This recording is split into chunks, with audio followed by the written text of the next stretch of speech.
Halo, Assalamualaikum, Pak Talib. Eh, Salam. Gus Dengar, Papa Pak. sudah masuk ya? Ah, Pak Papa. ya, monggo Gus Papa dimulai saja ini.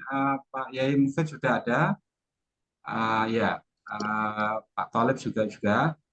Monggo dimulai saja. Nanti sambil menunggu yang lain, ada Bu Atika juga nanti akan jawab. Monggo monggo dimulai. Oke, siap. Terima kasih.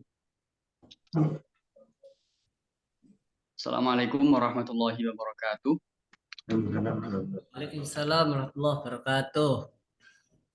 Alhamdulillah, wassalatu wassalamu ala rasulillah wa ala alihi wa sahbihi wa man walah. La haula wa la quwwata illa billah. Rabbi shrah li sadri wa yassir li amri. Wahlul 'uqdatam min lisani yafqahu qawli, amma ba'd. Yang kami hormati Dekan Fakultas Usuluddin, beliau Dr. Haji Fatati. Yang kami hormati para narasumber dalam kegiatan Ihya Ramadan kolaborasi internasional Fakultas Usuluddin IAIN Kudus tahun 2023. Ada 3 pemateri. Nanti ada Bapak Kiai Dr. Fatul Mufid MSI, ada Ibu Atika Ulfia Adlina MSI, dan ada Bapak Muhammad Thalib Khairil Barun MAG.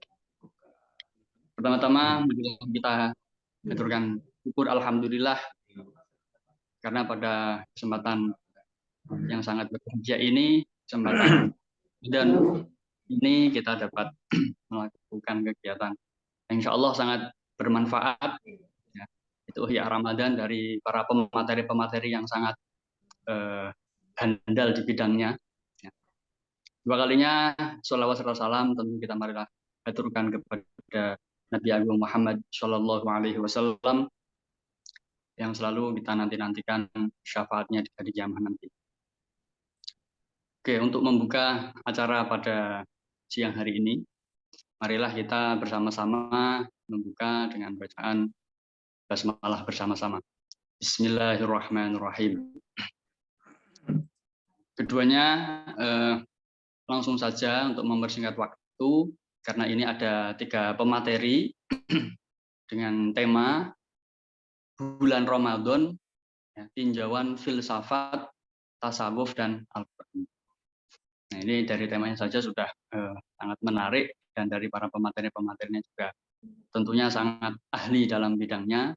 Untuk itu nanti bisa secara tertib, ya, mulai dari Bapak Dr. Haji Fatul Mufid MSI, kemudian dari Bu Atika Ulfia Adlina MSI, kemudian yang terakhir dari Bapak Muhammad Thalib Khairil Barun MAG. Mungkin untuk pemateri nanti cukup 7 atau 8 menit, Nanti setelah itu ada sesi diskusi mungkin dari mahasiswa atau teman-teman yang mau menanyakan atau berdiskusi atau apapun ingin sharing nanti bisa dipersilahkan. Baik, langsung saja ke pemateri secara tertib seperti yang sudah saya sampaikan. Teman-teman, saya persilahkan. Assalamualaikum warahmatullahi wabarakatuh. Bismillah, alhamdulillah. Assalatu wassalamu ala rasulillah. Sayyidina Maulana Muhammad ibn Abdillah wa ala alihi wa sahbihi wa man wala amma ba'du. Para pemirsa, baik dosen maupun mahasiswa yang saya hormati, dalam kesempatan mengisi Ihya Ramadan, saya akan menyampaikan materi melalui PowerPoint yang berjudul Puasa dalam Perspektif Filosof Muslim.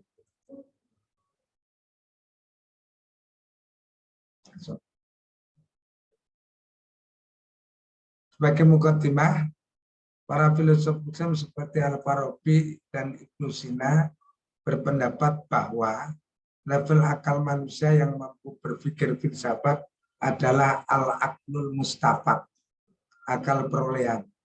Karena akal inilah yang sanggup berpikir tentang hal-hal abstrak tanpa perlu rekayasa, sehingga dapat berkomunikasi dan menerima ilmu pengetahuan hakikat dari al-aqlul fa'al atau malaikat Jibril. Untuk mencapai level mustafad, seorang filosof harus melakukan latihan jiwa dengan meninggalkan kenikmatan-kenikmatan fisik melalui ibadah puasa, agar dapat berpikir tidak hanya konsentrasi, tapi lebih dari itu yaitu kontemplasi untuk mencapai ekstase.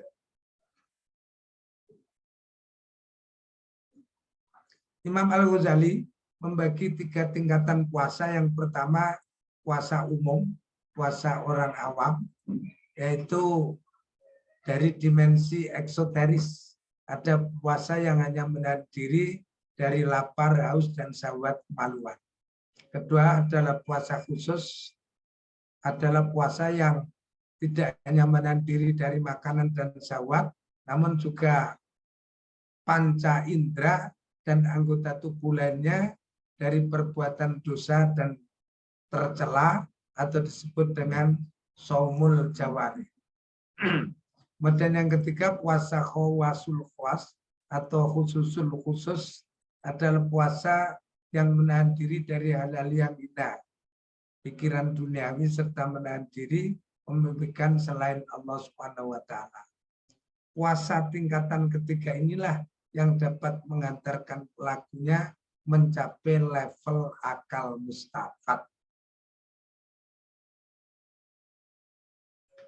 Ketika orang sedang berpuasa, akan lebih mudah menerima bisikan lembut atau pancaran ilahiyah yang Allah turunkan kepada hati orang yang Allah kehendaki. Sehingga hatinya tidak gelap, tapi terang benderang karena ada cahaya Tuhan yang bersinar. Cahaya itulah yang bisa mengantarkan dia kepada ma'rifatullah. Intinya bisa disimpulkan bahwa ibadah puasa sebenarnya akan menambah cahaya dalam diri manusia yang redup karena banyaknya dosa.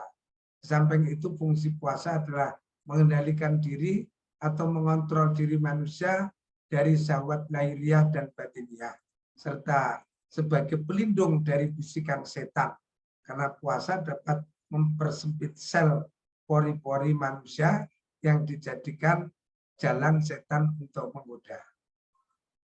Dalam puasa ada hal yang menarik yang perlu kita jadikan sebagai ibrah jika kita cermati dari salah satu kisah filsuf Muslim, yaitu Suhaibuddin Yahya As-Surawardi atau sering disebut dengan As-Surawardi Al-Maktul, yang memberikan pendapat bahwa salah satu manfaat puasa adalah mempersiapkan diri seorang dalam menerima ilmu pengetahuan. Hal itu terbukti dalam ujarannya bahwa bagi orang yang ingin membaca karyanya yang berjudul Hikmatul Isyraq, sebaiknya berpuasa selama 40 hari terlebih dahulu.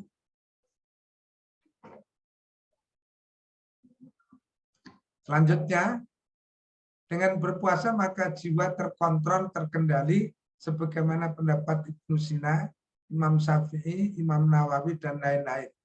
Imam Nawawi misalnya, beliau dalam mencari ilmu sering berpuasa dan ketika malam beliau qiyamul lail serta tekun belajar. Dari kebiasaan beliau yang luar biasa itu bisa mengantarkannya meraih ilmu yang melimpah dalam berbagai disiplin. Selain itu ternyata ketika berpuasa aliran otak menjadi lebih lancar sehingga mudah untuk berpikir secara kritis dan kreatif. Puasa dalam sudut pandang kaum filsafat amatlah penting karena filsafat memiliki perhatian yang lebih dalam, memikirkan secara radikal, rasional, universal, dan sistematik.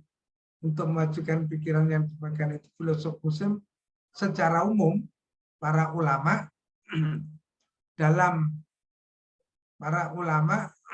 Islam senantiasa menyertakannya dengan ibadah puasa. Hal ini karena ketika berpuasa, gejolak emosional seseorang menjadi terarah dan lebih stabil dan bisa lebih fokus. Maka dalam berpuasa seharusnya bisa menjadi wahana bagi seseorang dalam bertafakkur atau mengerahkan daya berpikir pada hal-hal yang hakiki.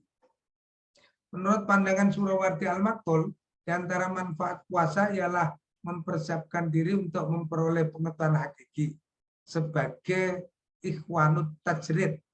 Jelas di sini bahwa ada kaitan antara perolehan pengetahuan dengan puasa. Puasa adalah upaya untuk melepaskan diri dari penjara raga dan materi. Jadi Syekh Israq percaya dan meyakini puasa akan mampu menjadi sarana pendahuluan untuk jenis pengetahuan hakiki. Ibadah puasa idealnya bisa menghadirkan suatu pencerahan diri yang bisa diraih pelakunya. Jadi ritual puasa dijalani seseorang akan bisa menghasilkan sebuah pencerahan untuk memperoleh pengetahuan yang lebih tinggi. Menurut Imam Ghazali, puasa adalah seperempat dari iman. Ini sesuai dengan hadis Nabi, puasa itu setengahnya sabar. Dan hadis lain, sabar itu setengahnya iman. Dari gabungan dua hadis itu, Al-Ghazali menarik kesimpulan bahwa puasa adalah seperempat dari iman. Posisi puasa lebih utama dan lebih mulia jika dibandingkan dengan ibadah lainnya bila dipandang dari dua sisi. Pertama, bahwa puasa adalah amalan menahan diri seseorang yang mana tak ada gerak-gerik yang nampak dan bisa dilihat kecuali hanya oleh Allah Subhanahu wa Ta'ala. Sedangkan semua amal lain bisa dilihat oleh orang lain yang biasanya akan menimbulkan sifat riya. Kedua, bahwa puasa adalah menundukkan setan sebagai musuh utama manusia, sebab syahwat yang notabene sebagai alat utama iblis dalam mengganggu Bani Adam hanya bisa menguat dan menggunung dengan makan dan minum, dan puasa adalah menahan kedua-duanya. Ada dua bentuk mistisisme dalam Islam, yaitu bercorak religius dan bercorak filosofis. Tasawuf yang bercorak filosofis dikenal sebagai warisan filsafat Yunani. Tasawuf religius ada karena berpadu dengan tasawuf filosofis. Oleh sebab itu pada diri seorang filosof terjadi kecenderungan intelektual dan mistik secara terpadu sudah merupakan sesuatu yang tidak asing. Dalam konteks ini J.S. Trimingham berpendapat bahwa mistisisme Islam juga mengambil sumber-sumber non-Islam seperti asketik mistik Kristen Timur, Neoplatonisme, Gnostisisme, dan lain-lain yang diramu kaum Sufi sebagai doktrin teosofi.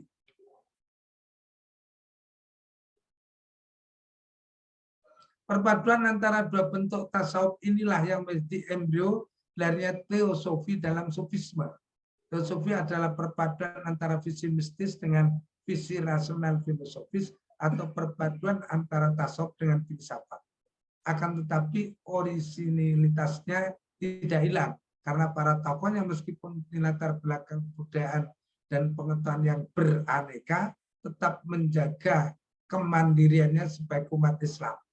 Para teosofer memandang bahwa manusia mampu naik ke jenjang persatuan rohani dengan Tuhan, yang kemudian melahirkan konsep mistik ittihad, fana, bakok yang dibangun oleh Abu Yazid Al-Bustami, konsep hulul oleh Husain bin Mansur Al-Halaf, konsep Ibn Arabi yang dikenal dengan wahdatul wujud, konsep Israqiyah Sudawarti Akmatul, Al-Hikmah Al-Muta'aliyah yang digagas oleh Mullah Sadra, dan lain sebagainya. Transcendental Teosofi didasarkan pada 3 prinsip utama, yaitu intuisi mistik, rasional filosofis, dan syariat Islam. Jika manusia akan mampu menangkap pengetahuan hakiki dengan beberapa kemungkinan. Pertama, dengan kekuatan daya berpikirnya dalam mengkonsepsikan sesuatu, sehingga mendapatkan hembusan angin lembut dari Tuhan, dan tersingkaplah semua hijab, serta musnahlah semua penghalang mata hati, terbukalah jiwanya untuk menangkap sebagian dari apa yang ditetapkan Allah Subhanahu wa Ta'ala di Lauhil Mahfuz. Kedua, terkadang manusia mampu menangkap hakikat itu dalam keadaan tidur, di mana terlihat apa yang akan terjadi di masa yang akan datang. Ketiga, tersingkapnya hijab karena pertolongan Allah Subhanahu wa Ta'ala yang bersifat rahasia, sehingga nampaklah di dalam hati rahasia-rahasia alam malakut yang kadang-kadang kontinu dan kadang-kadang hanya sekejap. Alam malakut adalah alam samawi, alam para malaikat, tempat qalb berdialog dengan Tuhannya. Semua itu bisa dicapai manusia lewat riyadhah puasa. Sadra memiliki konsep kesempurnaan pengetahuan atau ma'rifah melalui tahapan-tahapan yang dikenal dengan al-asfar, al-aqliyah, al-arba'ah. 4 perjalanan akal menuju kesempurnaan, di mana seorang pejalan atau salik akan memperoleh pengetahuan hakiki pada asfar kedua dan ketiga. Pertama, perjalanan dari makhluk menuju zat yang benar, minal khalq ilal haq, yaitu menunjukkan pengembaraan dari makom nafsu ke makom hati, dari makom hati ke makom ruh, dari makom ruh menuju tujuan terakhir atau al-maqsad al-aqsa, tujuan tertinggi. Makom terakhir inilah disebut dengan makom fana dalam zat Tuhan atau al-fana fidzat, yang di dalamnya terkandung rahasia atau sir yang tersembunyi, atau al-khafi, dan yang paling tersembunyi al-akhfa. Sir adalah kefanaan zatnya, khofa adalah kefanaan sifatnya dan perbuatannya, dan ikhtifa paling tersembunyi adalah kefanaan kedua fana di atas, baik zat maupun sifat dan perbuatannya. Tahapan ini bisa diraih dengan riyadhah puasa. Kedua adalah perjalanan dari Tuhan menuju Tuhan dengan Tuhan. Minal haq ilal haq bil haq. Perjalanan dimulai dari makom zat menuju makom kamalat hingga hadir dalam kesempurnaan Tuhan dan mengetahui seluruh nama Tuhan. Seseorang yang telah mencapai makom ini, zatnya, sifatnya, dan perbuatnya fana di dalam zat, sifat, dan perbuatan Tuhan. Ia mendengar dengan pendengaran Tuhan, melihat dengan penglihatan Tuhan, berjalan dengan bantuan Tuhan, dan bertindak dengan tindakan Tuhan. Perjalanan kedua ini berakhir sampai ke daerah kewalian, dairatul wilayah. Ketiga adalah perjalanan dari Tuhan menuju makhluk dengan Tuhan, minal haq ilal khalq bil haq. Telah menempuh perjalanan melalui makom-makom, kefanaannya berakhir, lalu ia kekal bakok dalam kekekalan Tuhan. Lalu ia menempuh perjalanan mulai alam jabarut, alam malakut, dan alam nasut, lalu melihat alam semesta melalui zat, sifat, dan perbuatan Tuhan. Ia atau salik mengecap nikmat kenabian meskipun ia bukan nabi, dan memperoleh ilmu alam ketuhanan perlakuan Tuhan. Yang keempat atau yang terakhir adalah perjalanan dari makhluk ke makhluk dengan Tuhan. Minal khalq ilal khalq bil haq. Seorang salik mengamati makhluk dan menangkap kesan-kesan yang ada pada makhluk itu. Ia mengetahui kebaikan dan kejahatan makhluk, lahir dan batin, di dunia ini dan di dunia yang akan datang. Ia membawa ilmu yang dibutuhkan makhluk, mengetahui mana yang membawa madarat dan mana yang membawa manfaat, mengetahui mana yang membahagiakan dan mana yang mencelakakan. Dalam kehidupannya, ia senantiasa bersama dengan yang hak karena wujudnya telah terpaut dengan Tuhan dan perhatiannya kepada makhluk tidak mengganggu perhatiannya kepada Tuhan. Perjalanan akal yang kedua, ketiga maupun keempat bisa dicapai seorang jika intensif riyadhah puasa. Sebagai penutup, melalui ibadah puasa seorang akan tercerahkan batinnya sehingga mampu berkelana ke alam malakut jabarut bahkan alam lahut dan sampailah ia kepada pengetahuan hakiki atau ma'rifat. Sekian, terima kasih. Assalamualaikum warahmatullahi wabarakatuh.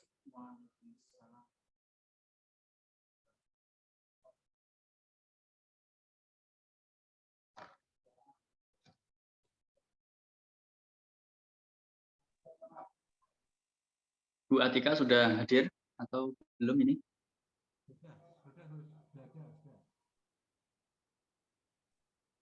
Sudah Pak Wafada, Ya, monggo Bu. ya, mohon maaf. Saya bisa share screen, betul? Bisa sepertinya Bu. Ya. Mohon izin tutup video karena sinyalnya tidak stabil, koneksi wifi-nya nggak stabil. Masih belum bisa share screen saya, Pak. Ya, sebentar. Oke. Oke. Monggo Bu Atika. Ya. Assalamualaikum warahmatullahi wabarakatuh. Salam. Ya. Alhamdulillahirabbil alamin wa bihi nasta'in ala umuri dunya waddin. Wassalatu wassalamu ala asyrofil anbiya wal mursalin wa ala alihi wa sahbihi ajma'in. Rabbi shrah li sadri wa yassir li amri wahlul 'uqdatam min lisani yafqahu qawli. Rabbana la tuzigh qulubana ba'da idh hadaitana wa hab lana min ladunka rahmah innaka antal wahhab. Amma ba'd. Yang terhormat Bapak Dekan Fakultas Usuluddin, Bapak Dr. Ahmad At-Taufik LC, MSI. Yang kami hormati Bapak Wakil Dekan 1 Fakultas Usuluddin, Bapak Dr. Abdul Karim, beserta Ibu Wakil Dekan 2 Fakultas Usuluddin, Ibu Dr. Irzum Farihah. Yang saya hormati pula Bapak Dr. Fathul Mufid, guru saya. Dan yang kami hormati Bapak Muhammad Tholib Khairul Wara, narasumber kita yang ketiga. Yang kami hormati Pak Wafada selaku moderator kegiatan Ihya Ramadan pada siang hari ini. Baik, Bapak Ibu mahasiswa yang berbahagia pada pagi hari ini, mohon izin untuk menyampaikan sekelumit pengetahuan yang saya miliki terkait dengan tema hari ini, yakni puasa perspektif tasawuf.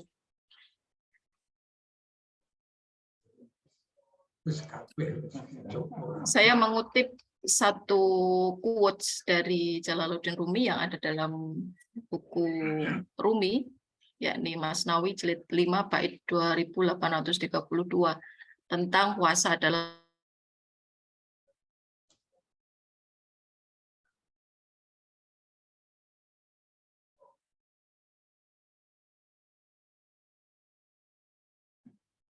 saya tentang tingkatan-tingkatan puasa. Yang pertama, puasa kategori untuk orang yang umum, yakni mencegah perut dan kemaluan dari memenuhinya dari berbagai macam keinginan.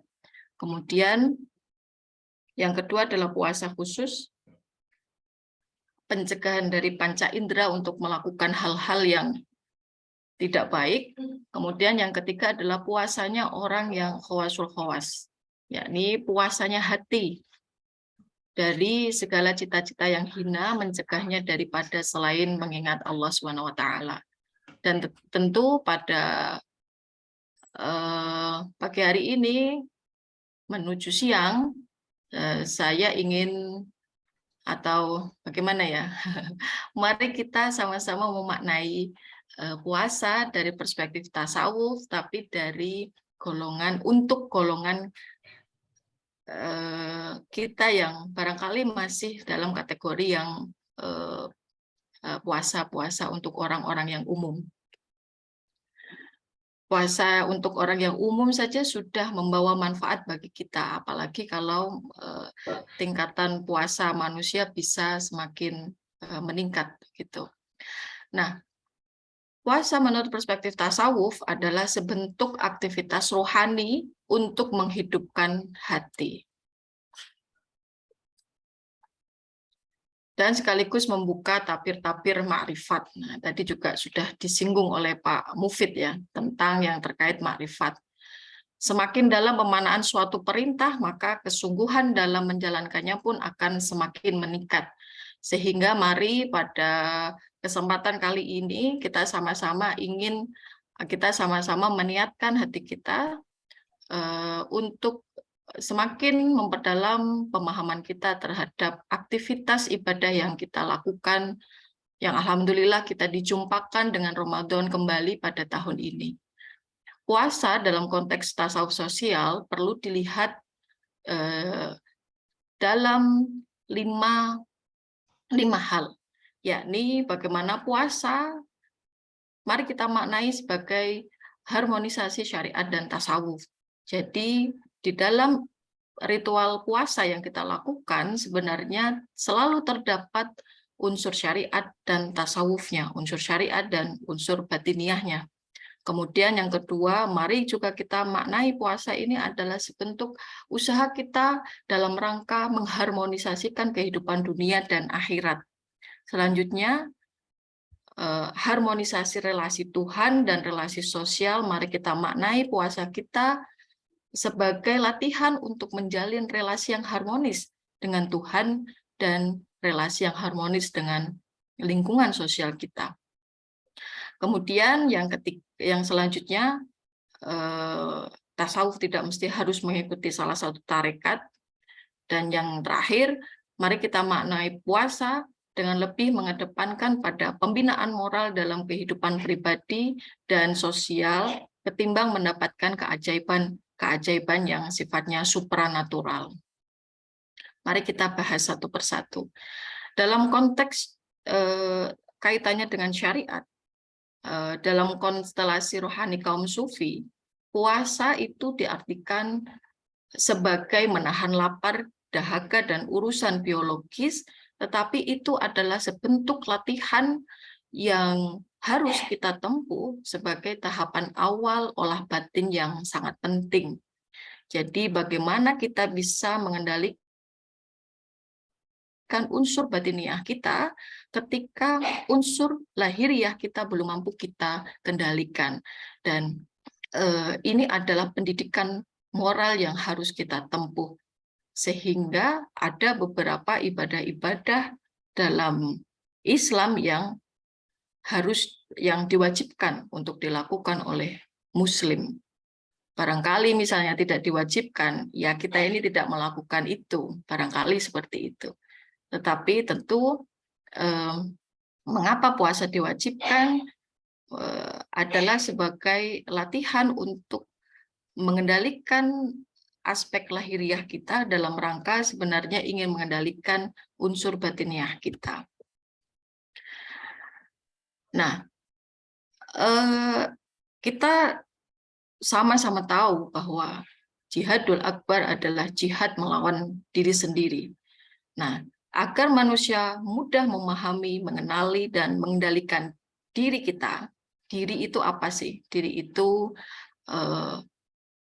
alam pikiran kita, alam perasaan kita, alam emosional kita, kemudian kehendak-kehendak kita, itu yang terangkum dalam makna diri atau nafas. Agar manusia mudah memahami, mengenali, mengendalikan diri, manusia harus mampu mengendalikan fisiknya dahulu. Dan lapar adalah usaha manusia berdamai dengan tubuh kita sendiri.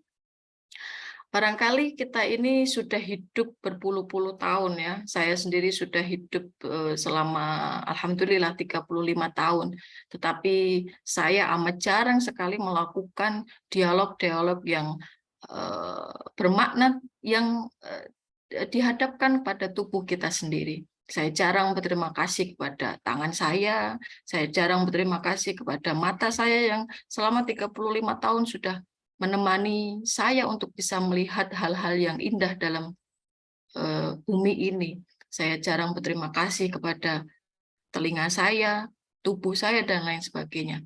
Nah, dengan lapar, kita melatih diri kita untuk sebenarnya untuk bisa lebih peka dengan tubuh kita sendiri. Bagaimana ketika kita lapar, kita akan mengelus perut kita ya. Jadi tidak hanya ketika perempuan hamil saja yang dielus ya, perutnya, tetapi juga ketika perut lapar atau ketika tubuh lemas, terutama pada masa-masa awal kita berpuasa, kita masih butuh penyesuaian diri dan kita menjadi lebih peka terhadap tubuh kita. Mari kita maknai itu sebagai usaha yang kita lakukan untuk berkomunikasi dengan tubuh kita, berdamai dengan tubuh kita.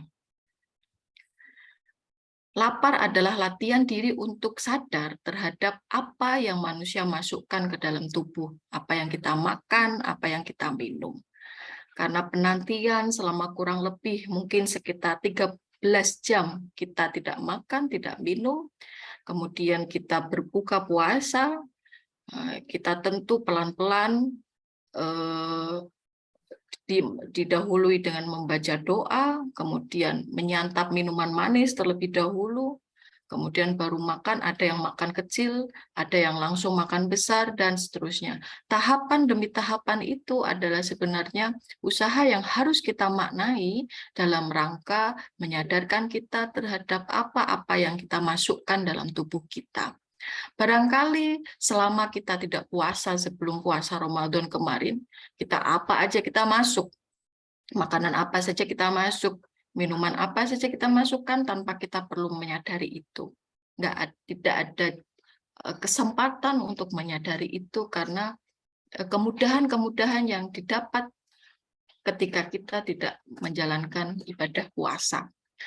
Tetapi dengan puasa, dengan melaparkan diri, sebenarnya ada banyak latihan yang perlu kita lakukan. Untuk selanjutnya, lapar adalah latihan diri untuk sadar bahwa makanan bukan satu-satunya asupan dalam tubuh.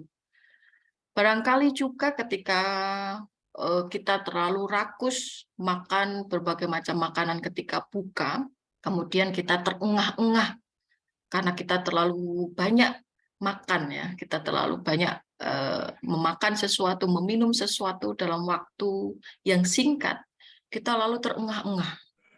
Sholat maghrib pun tidak kuat. Bahkan ada beberapa kasus yang sholat tarawih itu muntah dan lain sebagainya. Mari kita jadikan itu sebagai latihan untuk menyadari bahwa makanan bukan satu-satunya asupan dalam tubuh. Minuman juga bukan satu-satunya asupan dalam tubuh. Nah, apa sebenarnya asupan dalam tubuh selain makanan dan minuman? Yakni yang ketiga adalah nafas. Sehingga ketika kita mengatur kapan kita makan, kapan kita minum, dan seterusnya, kita sebenarnya juga melatih diri untuk mengatur nafas. dalam Sufi healing, dalam pengobatan menggunakan pengobatan dengan menggunakan pendekatan sufistik, nafas ini menjadi hal yang sangat urgent yang membantu memaksimalkan proses terapi. Bagaimana relaksasi selalu kita dahulukan, bagaimana proses relaksasi dengan mengatur nafas atau merelaksasi otot-otot dalam tubuh itu usaha kita berdamai dengan tubuh kita. Dan selanjutnya, puasa adalah latihan lebih untuk sadar terhadap waktu. Bagaimana sebenarnya dalam kehidupan di bulan-bulan Ramadan kita, setiap saat kita sedemikian diatur. Kapan kita sahur, kapan kemudian kita sholat duha, kapan kemudian kita kita berbuka, kemudian sholat tarawih dan lain sebagainya. Itu adalah kita lebih tanggap terhadap waktu maghrib. Kita lebih tanggap terhadap waktu maghrib, kita lebih tanggap terhadap waktu isya dan lain sebagainya. Nah, itu adalah usaha untuk melatih diri agar lebih sadar terhadap manajemen waktu. Dan selanjutnya adalah dengan puasa perspektif tasawuf mengajarkan untuk memandang tubuh dengan positif. Tasawuf adalah ajaran yang memandang semua hal ini adalah baik, semua hal adalah mulia, semua hal adalah baik. Takdir yang dianggap orang buruk bagi orang sufi itu adalah baik, dan seterusnya. Nah, termasuk juga tubuh. Jadi tasawuf juga memandang tubuh dengan sangat positif. Gitu. Nah, dengan melalui puasa, kita sebenarnya dilatih untuk memperlakukan tubuh sebagaimana seharusnya. Jadi, tubuh tidak hanya butuh makanan, tetapi dia butuh jeda untuk istirahat. Dia butuh juga nafas yang masuk ke peredaran darah kita. Tubuh kita juga butuh minum, dan lain sebagainya. Nah, sebagaimana laku ibadah syariat yang lain, hakikatnya adalah untuk kebaikan yang kembali kepada diri kita sendiri. Jadi, meskipun diwajibkan suatu ibadah syariat, hakikat kebaikannya adalah kembali kepada diri kita sendiri.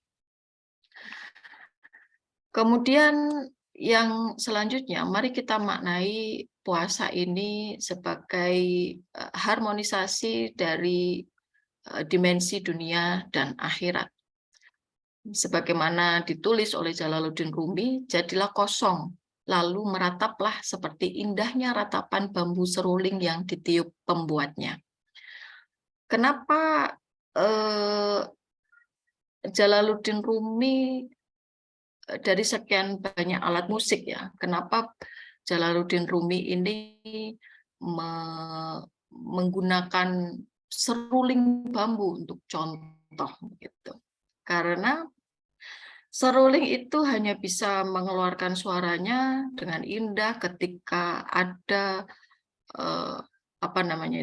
lubang-lubang kecil yang ada dalam seruling itu, lubang-lubang ada yang kosong dalam seruling itu. Nah, karena kosong sebenarnya dimaknai sebagai mutu qabla anta mutu. Jadi kita mengosongkan diri dari hal-hal yang bersifat mengejar hawa nafsu. Kita mematikan nafsu-nafsu kita, terutama nafsu kebinatangan kita, supaya kita lebih bisa melihat sesuatu yang lebih indah. Supaya kita bisa menjelma menjadi sesuatu yang lebih indah gitu. Jadi lapar menurut Syekh Abdul Qadir Al-Jailani dalam kitab Siror Asror adalah latihan untuk mengendalikan nafsu kebinatangan. Saat jiwa telah mampu untuk tidak menggantungkan dirinya terhadap dunia, dia akan selalu menuju kepada Allah atau menuju akhirat. Jadi akhirat ini adalah simbol keabadian, simbol yang hak. Akhirat bukan saja dimaknai sebagai sesuatu yang akan datang, tetapi akhirat adalah simbol keabadian. Jadi meskipun kita hidup di dunia, sebenarnya kita juga bisa mengharmonisasikan antara dimensi dunia dan akhirat ketika jiwa kita tidak terlalu bergantung terhadap kehidupan yang sifatnya duniawiyah, hati kita tidak terlalu menggantungkan diri terhadap hal-hal yang keduniawiahan, karena diri kita sudah kosong dan penuh oleh mengingat akan Allah Subhanahu wa taala. Selanjutnya adalah relasi Tuhan dan relasi sosial. Puasa adalah ibadah yang paling tidak memungkinkan untuk kita bisa pamer. Jadi karena kalau kita sedang puasa diam-diam buka lemari es, minum, habis itu tidak ada yang tahu, habis itu keluar dengan pura-pura puasa, bisa itu. Jadi tidak memungkinkan untuk bisa pamer. Apa yang kita pamerkan dari puasa kita? Berbeda dengan sedekah, berbeda dengan sholat. Kalau sholat menjadi imam, barangkali yang bisa kita pamerkan adalah bacaan kita yang bagus, atau misalnya sedekah ya, dan lain sebagainya begitu. Nah, tetapi ibadah puasa ini ibadah yang paling tidak memungkinkan untuk bisa kita pamerkan. Nah, sehingga dari puasa sebenarnya manusia belajar untuk ikhlas. Nah, sementara ikhlas ini dibutuhkan untuk mendorong tumbuhnya inner motivation yang kuat untuk melakukan sesuatu, sehingga kita ini dapat melahirkan kinerja-kinerja yang unggul. Gitu. Jadi dengan ikhlas ini sebenarnya melatih kita untuk memiliki dorongan-dorongan yang kuat, motivasi dari dalam diri kita yang kuat, sehingga kita bisa melakukan yang lebih baik lagi. Dalam berpuasa ini juga kita melatih diri kita untuk bisa zuhud, yakni membentengi diri dari hal-hal yang menggiurkan. Kita melatih diri untuk bisa mengendalikan diri dari hal-hal yang menggiurkan. Entah itu yang sedap dipandang mata, entah itu yang lezat dirasakan oleh lidah kita, entah itu hal-hal yang menggiurkan yang lainnya. Barangkali ini juga salah satu latihan juga supaya kita tidak mudah tergiur oleh keindahan duniawiyah yang seringkali melenakan kita, menjadi fata morgana bagi kita. Kemudian puasa juga menjadi latihan untuk kita bisa taqarrub, karena kita merasa diawasi oleh Allah. Kita tidak minum ketika orang tidak melihat kita, meskipun kita punya kesempatan untuk minum, karena kita punya kesadaran kita sedang diawasi oleh Allah. Gitu. Nah, kesadaran-kesadaran seperti ini memungkinkan kita untuk mendorong kita, menggerakkan kita untuk melakukan hal-hal yang lebih bermanfaat lagi bagi masyarakat. Kemudian yang selanjutnya adalah tawakal. Nah, dari puasa, kemudian kita menunggu adzan maghrib itu. Seolah-olah kita ini sangat optimis bisa menjumpai buka puasa. Itu ada tawakal di situ. Siang ini ya, kita sudah merencanakan nanti kita buka puasa dengan siapa, menunya apa, dan lain sebagainya. Betapa kita sangat optimis memandang kehidupan, hanya dengan menanti sebuah waktu buka puasa. Nah, ini sebenarnya adalah modal kita juga untuk memiliki karakter yang tawakal, sehingga kita bisa menjadi pribadi yang lebih optimis lagi memandang kehidupan gitu. Tidak ada yang lebih besar dari cobaan ya yang ditimpakan Allah kepada manusia, kecuali yang lebih besar ini ya yang memberikan cobaan itu. Jadi harusnya manusia bisa tawakal ketika beriman kepada Allah Subhanahu wa taala. Kemudian qanaah, mengendalikan diri dari sikap hedonistik dan materialistik. Dengan berpuasa kita sebenarnya kadang ya beberapa hari gitu ketika kita telah menjalankan puasa kita merasa cukup hanya dengan meneguk air, tidak perlu makan yang besar, seteguk air bagi kita sudah cukup. Nah itu adalah latihan kita memiliki sikap yang qanaah sehingga kita terhindar dari sikap-sikap yang hedonis dan materialistik. Kemudian istiqomah, belajar untuk disiplin dalam melakukan kebaikan-kebaikan karena kita dilatih untuk menggembleng jiwa kita selama sekitar 29 sampai 30 hari.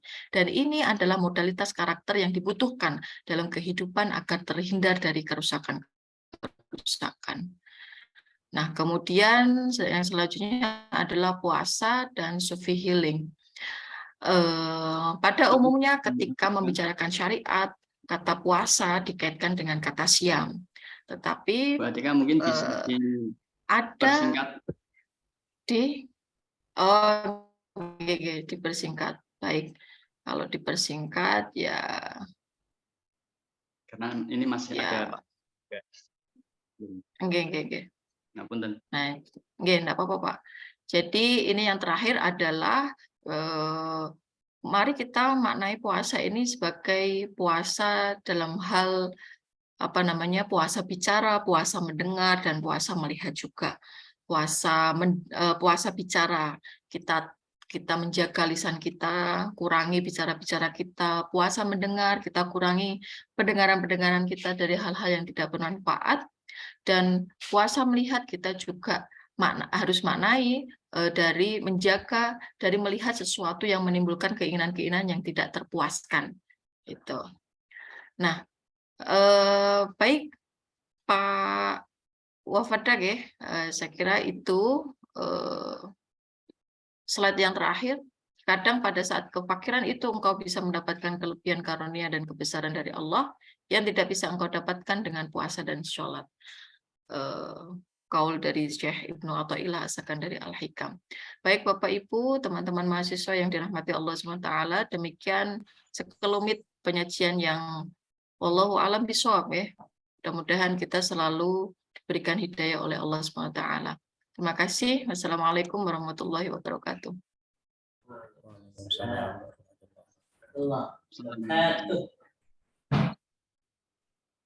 Silahkan Pak Tolib bil ikhtisar penghujung.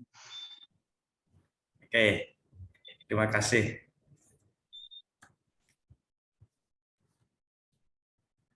Assalamualaikum warahmatullahi wabarakatuh. Waalaikumsalam warahmatullahi wabarakatuh.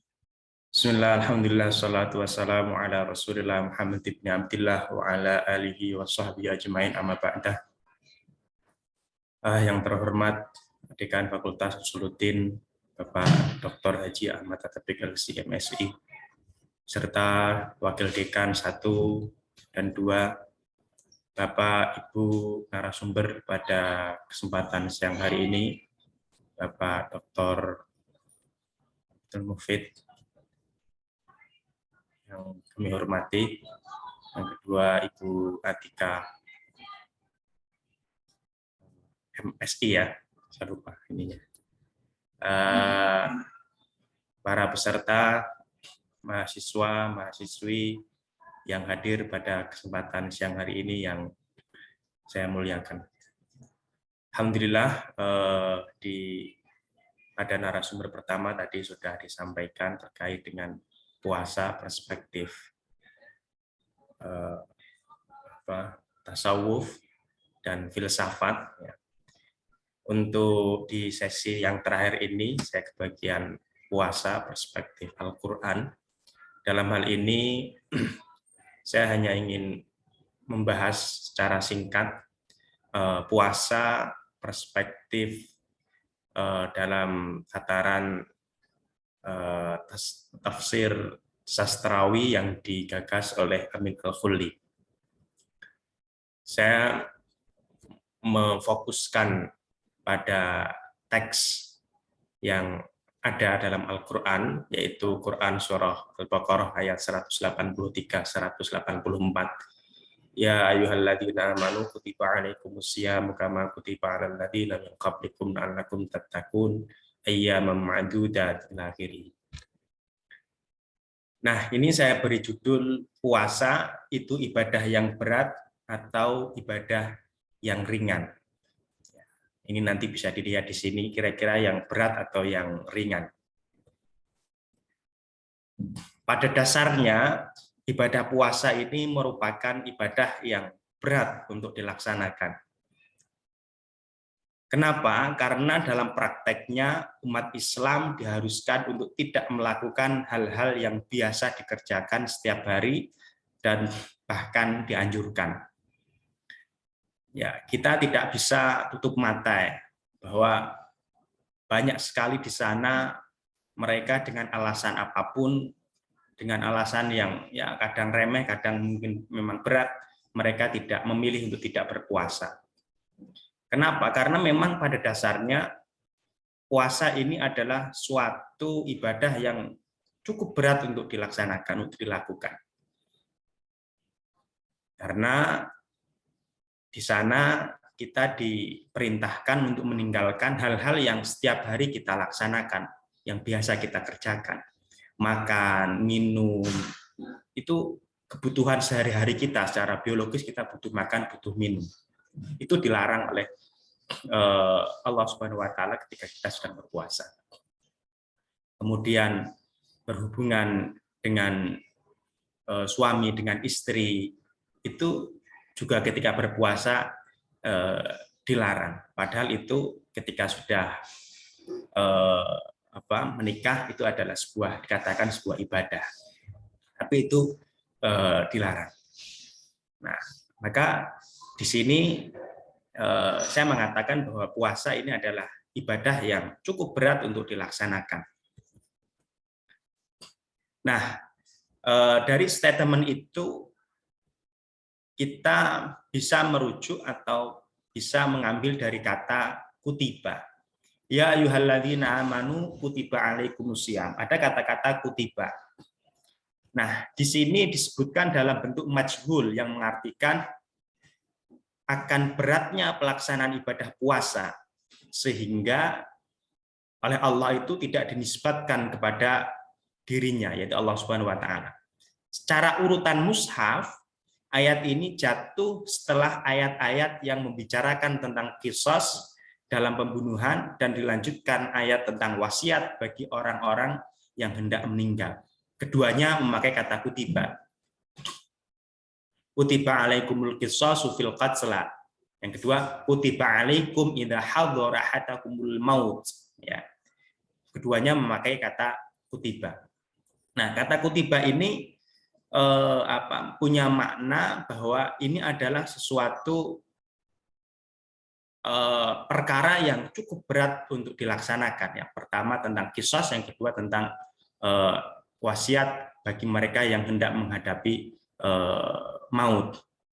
Nah, akan tetapi ini jatuh di urutan yang ketiga, mengindikasikan bahwa kutiba dalam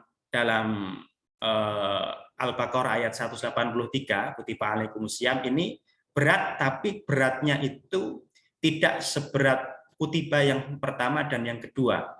Ya, ini berat, tetapi tingkat beratnya masih di bawah kutiba yang pertama dan yang kedua. Nah, ini ya, kutiba untuk menunjukkan kewajibannya. Yang pertama tentang hilangnya jiwa, tadi kutiba alaikumul qisasu fil qatl. Yang kedua yaitu tentang orang yang meninggal. Yang kedua, terdapat redaksi kama kutiba alal ladzina min qablikum. Ya, sampai sini ya. Kama kutiba alal ladzina min qablikum. Redaksi ini bertujuan untuk merubah pandangan terhadap beratnya pelaksanaan puasa. Dalam redaksi ini Allah mengatakan bahwa ibadah puasa merupakan ibadah yang sudah dipraktekkan oleh orang-orang terdahulu, yang mereka semua mampu melakukan, dan tentunya umat Nabi Muhammad juga akan mampu untuk melakukannya. Jadi Allah dalam Quran surah Al-Baqarah 183 ini memberi embel-embel yang kata-kata kama kutiba alal ladzina min qablikum, agar kita dalam menjalankan ibadah puasa ini tidak begitu merasa berat. Kenapa? Karena kita berpandangan bahwa ibadah ini juga dilaksanakan atau diwajibkan kepada umat-umat terdahulu. Umat terdahulu saja bisa atau mampu menjalankan ibadah ini, kita pasti juga akan mampu untuk melakukannya. Nah, ini adalah makna dari kata redaksi kama kutiba alal ladzina min qablikum. Redaksi berikutnya ada kata-kata la'allakum tattaqun. Redaksi ini memberikan semacam angin segar kepada umat Islam yang mau berpuasa, yaitu dengan predikat orang-orang yang menjadi orang yang bertakwa. Ya. Kita telah ketahui bahwa orang yang paling mulia di sisi Allah adalah orang yang bertakwa. Inna akramakum indallahi atqakum. Yang paling mulia bagi kalian semua di sisi Allah adalah orang-orang yang bertakwa. Nah, ini memberikan kekuatan atau memberikan dorongan semangat kepada hamba atau umat Muslim untuk berpuasa agar mendapatkan titel tattaqun. Berikutnya ada redaksi ayyam ma'dudat. Dalam redaksi ini Al-Quran tidak langsung menyebut bahwa puasa itu dilakukan dalam 1 bulan secara penuh. Akan tetapi Al-Quran terlebih dahulu menggunakan redaksi di hari-hari tertentu, ayyam ma'dudat, untuk menguatkan hati umat Islam. Al-Quran baru memperjelas redaksi hari-hari tertentu itu, yaitu bulan Ramadan, setelah dianggap umat Islam mampu untuk mengerjakannya. Di awal diwajibkan puasa, memang hanya kalau dalam redaksi, dalam tafsir Ibnu Katsir dikatakan bahwa puasa itu selama 3 hari dalam 1 bulan. Bulan berikutnya nanti 3 hari lagi, dalam bulan berikutnya 3 hari lagi. Tidak selama 1 bulan full, penuh selama 1 bulan. Kenapa? Karena itu sangat memberatkan sekali. Nah, setelah berjalan kurang lebih 1 tahun, kemudian di tahun berikutnya dengan redaksi famang syahida minkum syahra falyasum, nah, itu yang menasakh ayyam ma'dudat, kemudian puasa itu diwajibkan selama 1 bulan penuh dengan melihat bahwa umat Islam ini sudah mampu untuk mengerjakannya. Nah, yang terakhir ya, ada redaksi yuridullahu bikumul yusra wala yuridu bikumul usra. Allah menghendaki yang mudah dan tidak menghendaki yang sulit bagimu. Nah, redaksi ini bertujuan untuk menegaskan bahwa Allah selalu menghendaki kemudahan-kemudahan bagi hambanya dalam menjalankan ibadah puasa, dan tidak menghendaki kesukaran, yaitu dengan diperbolehkan untuk tidak berpuasa bagi mereka yang sedang sakit atau sedang dalam bepergian. Jadi ketika kita merasa berat, kita sedang sakit, kita sedang bepergian, maka kita diperbolehkan untuk untuk tidak menjalankan puasa, kan, tetapi diganti di hari-hari berikutnya setelah puasa Ramadan ini selesai. Nah, ini menandakan bahwa puasa itu pada dasarnya adalah ibadah yang cukup berat untuk dikerjakan, akan tetapi Allah itu ingin mengatakan bahwa kita itu mampu, dan Allah juga memberikan pandangan atau memberikan gambaran bahwa ibadah ini juga sudah diwajibkan atau dilaksanakan oleh umat yang terdahulu. Terlebih hasil dari pelaksanaan ibadah puasa adalah menjadi pribadi yang bertakwa. Nah, ini tentu akan lebih memacu umat Islam untuk melaksanakannya. Nah, ini adalah pandangan tafsir sastrawi yang disampaikan oleh Amin Al-Khuli terhadap Al-Quran surah Al-Baqarah ayat 183 sampai ayat 184. Mengatakan bahwa pada dasarnya ini adalah ibadah yang berat karena kita dilarang untuk melakukan hal-hal yang biasa kita kerjakan, bahkan itu diperintahkan dan itu dianjurkan. Kita dilarang untuk melakukan hal itu, kemudian kita diberikan semacam angin segar bahwa ada hal-hal yang besar yang menanti di belakang dari ibadah puasa itu. Mungkin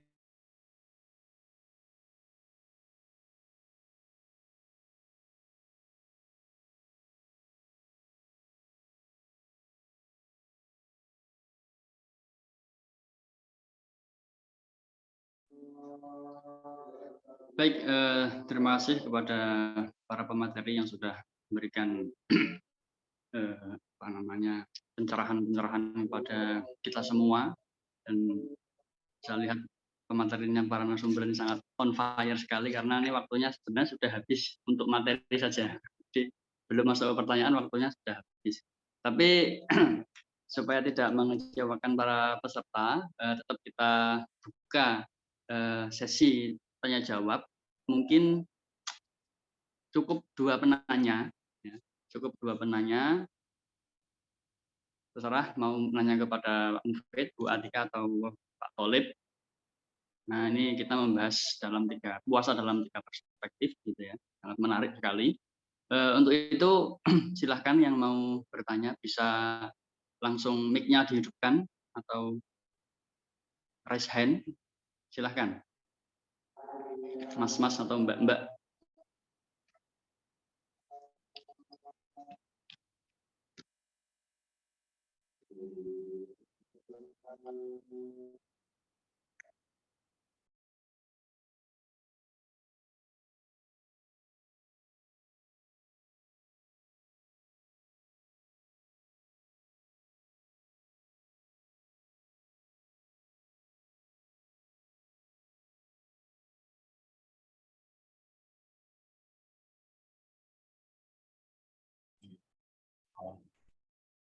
semua alkohol selesai.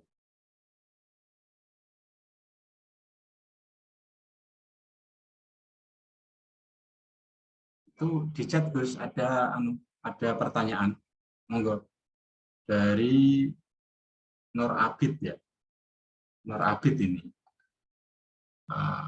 Monggo Gus, dibacakan aja, ini ada satu pertanyaan. Ini ada pertanyaan di kolom chat, sepertinya ditujukan kepada Pak Tholib ya. Dari Mas Nur Abid, puasa sudah ada di tradisi dan agama-agama sebelumnya, baik di Hindu, Buddha, Yahudi, Kristen, dan lainnya. Dan muaranya hampir sama, yaitu penyucian jiwa atau nilai spiritual. Yang jadi masalah, apa yang menjadi pembeda antara puasa Ramadan dan dengan tradisi yang puasa-puasa yang sudah ada sebelumnya. Apakah puasa Ramadan sebatas meneruskan puasa umat terdahulu atau bagaimana? Itu kurang lebihnya pertanyaannya, Pak Tholib. Langsung ditanggapi atau ada pertanyaan satu lagi, mungkin satu lagi? Ini Nur Abid itu Nusan Abid atau siapa? Pak Tholib. Pak Nusan Abid apa Nur Abid beda ya? Apa adiknya Pak Nusan ya?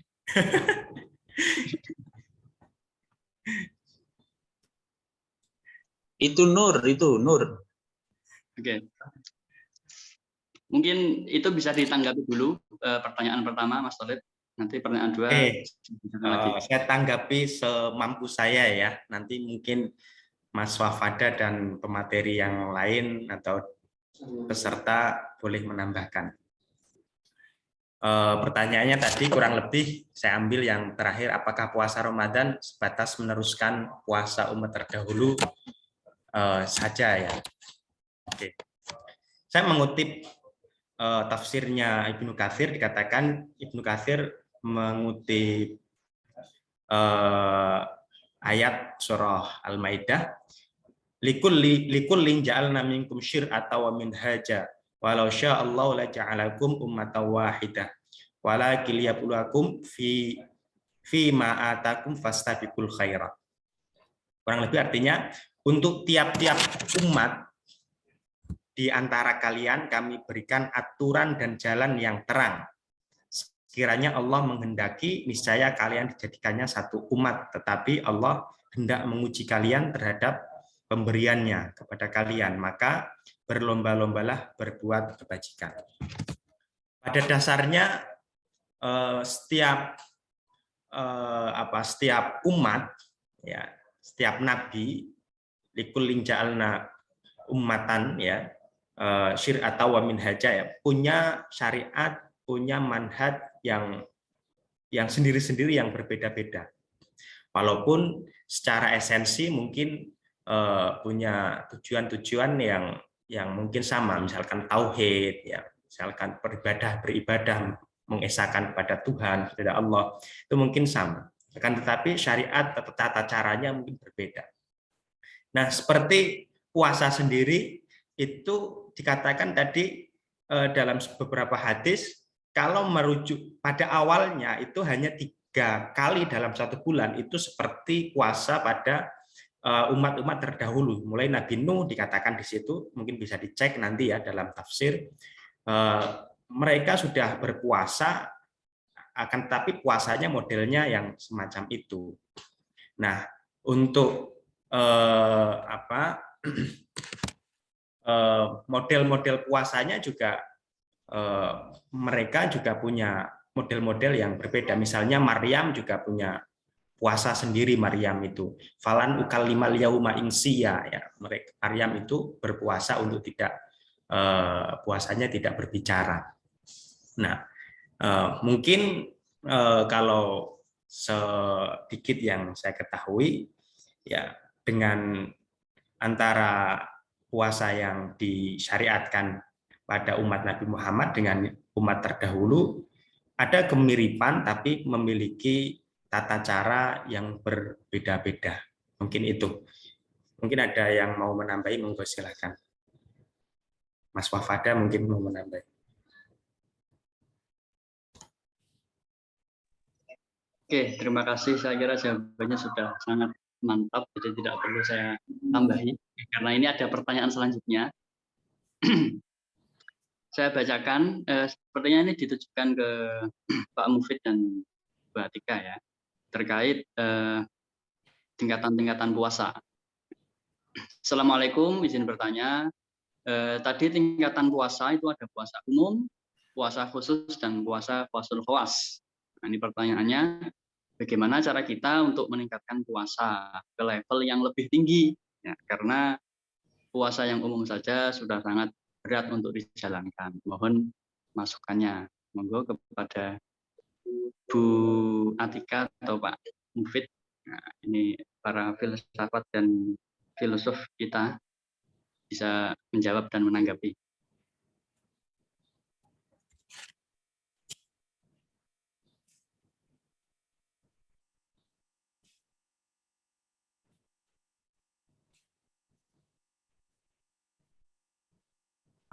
Ini ada ini narasumber kita, Pak Yai Mufid sudah hadir untuk merespon pertanyaan. Ini pertanyaan ini, Yai.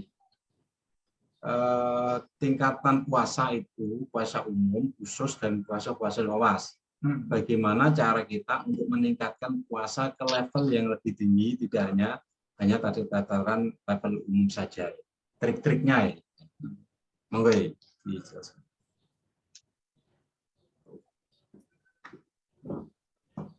Oke, terima kasih. Jadi tingkatan puasa yang disampaikan Imam Ghazali,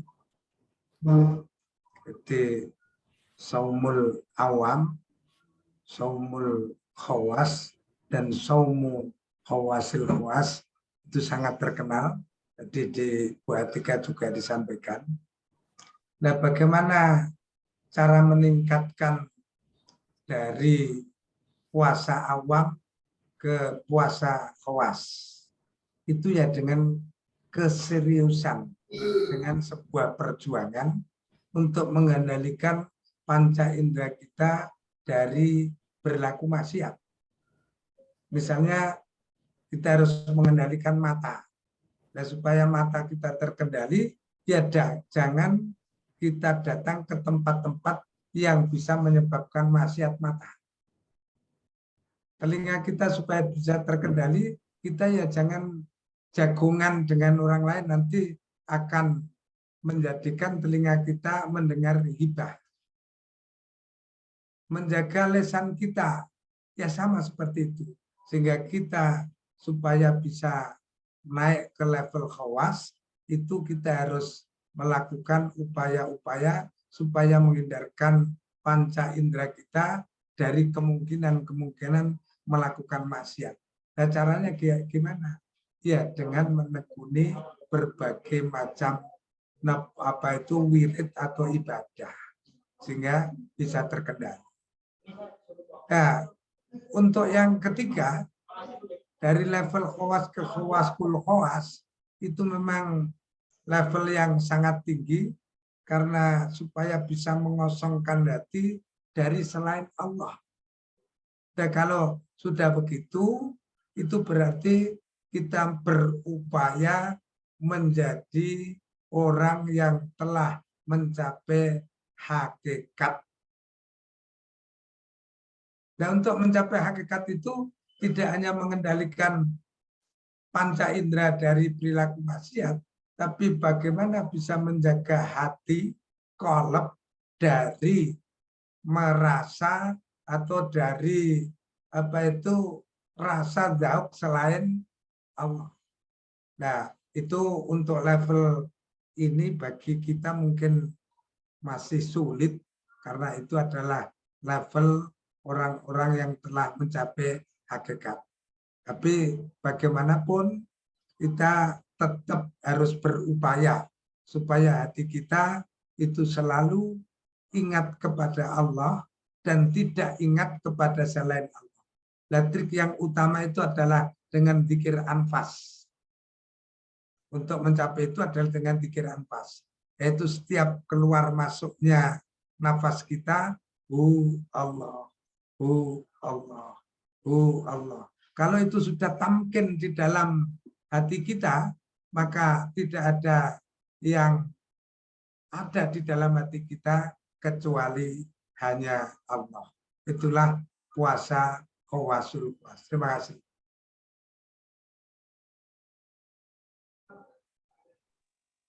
Baik, terima kasih pada Pak Dr. Abdul Muhid sudah menjawab pertanyaan. Baik, karena materinya sudah disampaikan dan pertanyaan jawab sudah selesai, saya kira untuk Ihya Ramadan sesi kedua ini dengan materi puasa, perspektif filsafat, tasawuf dan tafsir sudah kita dengarkan bersama dari para pemateri-pemateri yang sangat luar biasa. Mungkin saya cukupkan untuk sesi kedua ini. Semoga apa yang telah disampaikan oleh para pemateri bisa menjadi masukan pencerahan ya untuk kita semua dalam bagaimana kita memandang puasa dan bagaimana kita selalu meningkatkan kualitas puasa kita, level puasa kita yang dari umum ke khawas, dari khawas ke khawasul khawas dan seterusnya. Dan akhirnya juga di akhir Ramadan nanti kita semua termasuk orang-orang yang dalam ayat Al-Baqarah itu la'allakum tattaqun, kita termasuk orang-orang yang takwa sampai pada tujuan puasa dan kembali ke fitri. Mungkin kurang lebihnya itu saya sebagai moderator mohon maaf apabila dalam menemani berdiskusi pada siang hari ini dari kesempatan kekurangan kehilafan. Ya, mohon maaf yang sebesar-besarnya. Akhirul kalam, wallahul muwaffiq ila aqwamit thoriq. Assalamualaikum warahmatullahi wabarakatuh. Assalamualaikum warahmatullahi wabarakatuh.